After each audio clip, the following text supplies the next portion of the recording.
Welcome to all you Aquarians. Here is your monthly horoscope for June of 2019. And this is a month for you, Aquarians. In general, for all the signs, and mostly for the cardinal signs, it's quite stressful month, but not that much for the Aquarians. And I'll tell you why. There is the energy of Mars opposite Pluto. And that is mostly for the cardinal signs. You're not a cardinal sign, so that means that it's happening in a live area that is not drastically life changing, but still it has that transformative energy. Mars opposite Pluto is about regaining your power. It's about taking it back when you have given it away to someone or something, or in the other way, it is about letting it go when you're trying to control too much. So taking power away from someone. For you, it mostly has to do with health, with habits, and with work. You have Mars and North Node, Mercury, all in your sixth house. So that is the house of work, but also of health. So let's start with work. If there is changes that you want to make, that has to do with work. It now is the time, and quite transformative. That means that quite changes that need your energy, that need your courage, and especially when you have suppressed it for a long time. Now is the time to mobilize that energy and to do it, whatever it is that you were afraid of. And even it's deeper than afraid. It's almost like I'm ashamed of doing this. On another level, this could have to do with letting go of bad habits, and that is related to health as well, physical health, mental health. So with Mars in the sixth house, is a very good energy to have to battle a disease, to battle a certain illness, to battle a certain habit that is no good for you. The sixth house is the house of what we do regularly, what we do in a routine.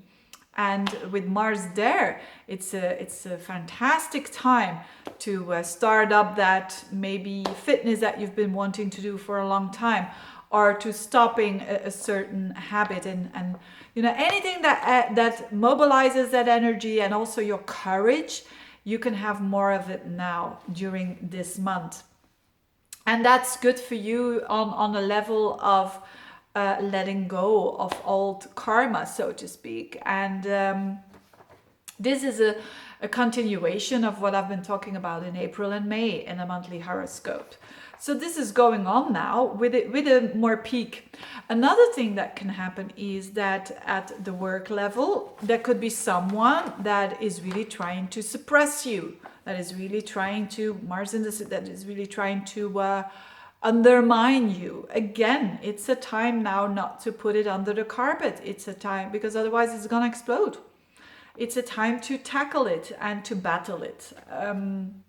So if you have been ill, for instance, for a couple of weeks or a couple of months, now is the time to battle that. You can find new force and new strength in order for you to battle. That is what you need to do. And it is often linked with habits. So what else is going on? Apart from that, there's another lighter thing going on for you, which I really like. It's the Sun and Venus in your fifth house. Although it has some stressful aspects with Jupiter and Neptune, I think for you it's not going to be that big of a deal, because you're not a mutable sign either. And that energy in your fifth house is all about enjoyment and about, so the sun, having the sun there, having Venus there shows that you're gonna have a pleasant time, and there's more opportunity for having fun, having, doing the things that you love to do, whether that is for you going to a restaurant, going to visit some friends and have a ball, to go out, to go to some dancing, whatever it is, or some romance as well. If it is about romance, if you're meeting someone new, very good, very nice energy, very lovely energy, but be aware that you don't have the La Vie en Rose kind of glasses on. I say that to a lot of people here now.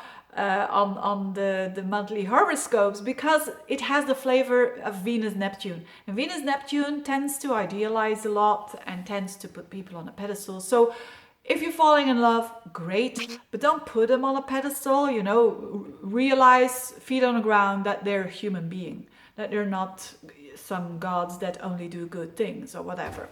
If you do that, you can't go wrong, basically. And but it's a good time to have a good time. And you Aquarians, I think, you know, that's something to deserve, and that's something to look out for, especially if you're making some big changes when it comes to your health and your work. This can be a bit of a lighter part of your horoscope and lighter part of your life. You can have a good time with children. You can have a good time with expressing yourself. So enjoy that and appreciate that and take that opportunity for sure. Having said that, I wish you a very good month, dear Aquarians. Thank you so much for listening, and see you next time. Bye-bye.